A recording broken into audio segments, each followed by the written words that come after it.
Sino at ano ang Iran? Bakit nakikipagdigma ang Israel sa Iran? Bakit nangingialam ang Amerika sa digmaan ng Israel at Iran?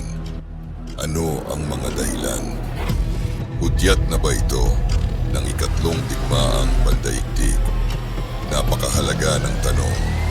Makabayan, makatao at makadiyos.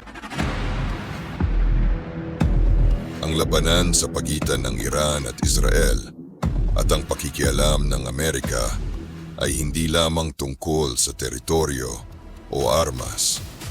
Ito ay tungkol sa kapangyarihan, relihiyon at seguridad sa buong mundo. Sino at ano ang Iran?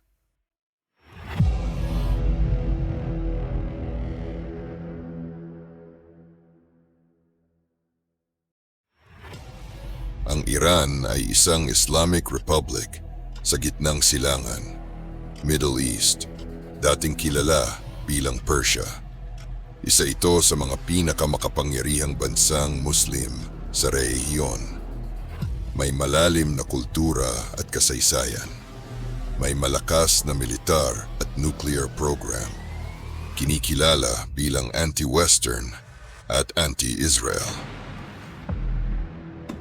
Isa sa mga pangunahing kaalyado ng mga militanteng grupo gaya ng Hezbollah, Lebanon, Hamas, Gaza at Houthi rebels, Yemen. Bakit nakikipagdigma ang Israel sa Iran? May matagal ng tensyon sa pagitan ng Israel at Iran. 1. Iran wants to destroy Israel. Ipinahayag ng ilang leader ng Iran na nais nilang burahin ang Israel sa mapa. 2. Nuclear threat. Tinututulan ng Israel ang nuclear program ng Iran dahil ito'y maaaring gamitin sa paggawa ng sandatang nuklear laban sa kanila. 3. Proxy war. Hindi direktang naglalaban ang Iran at Israel, pero ginagamit nila ang mga proxy katulad ng Hamas, Hezbollah, sa mga digmaan. 4. Retaliation and revenge. Halimbawa, kapag may pinatay na Iranian general, gaya ng nangyari sa Damascus noong 2024, gumaganti ang Iran sa pamamagitan ng drone at missile attacks. Bakit nakikialam ang Amerika? Ang Estados Unidos, US ay matagal ng kaalyado ng Israel at may mga sumusunod na dahilan kung bakit sila nakikialam. 1. Strategic Alliance. Ang Israel ay isang matagal ng kaibigan ng US sa gitnang silangan. May mga kasunduan silang militar. 2. Oil and trade interests. Ang rehiyon ay may malaking epekto sa presyo ng langis at pandaigdigang kalakalan. 3. Terrorism concerns.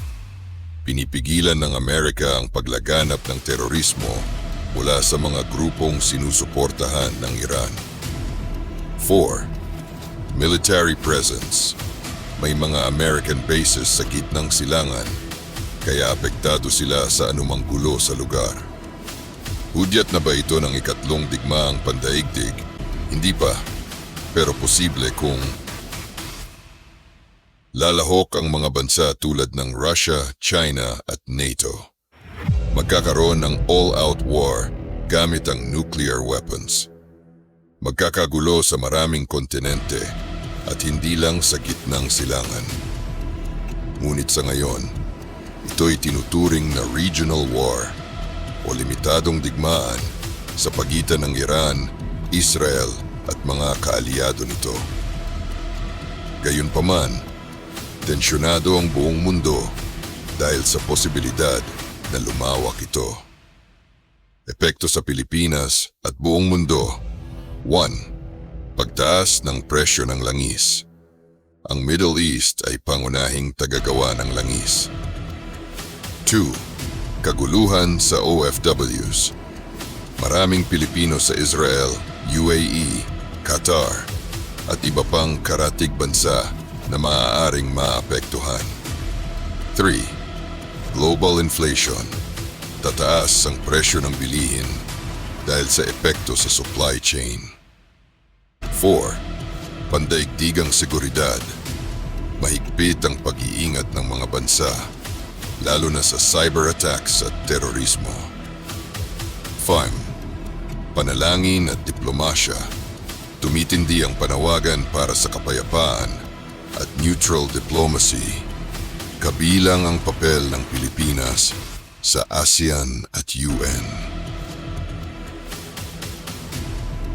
Kapag ang mundo ay pinaghaharian ng takot at galit, tanging pananalig, pagkakaisa at pagkatao ang magliligtas sa atin sa kapahamakan.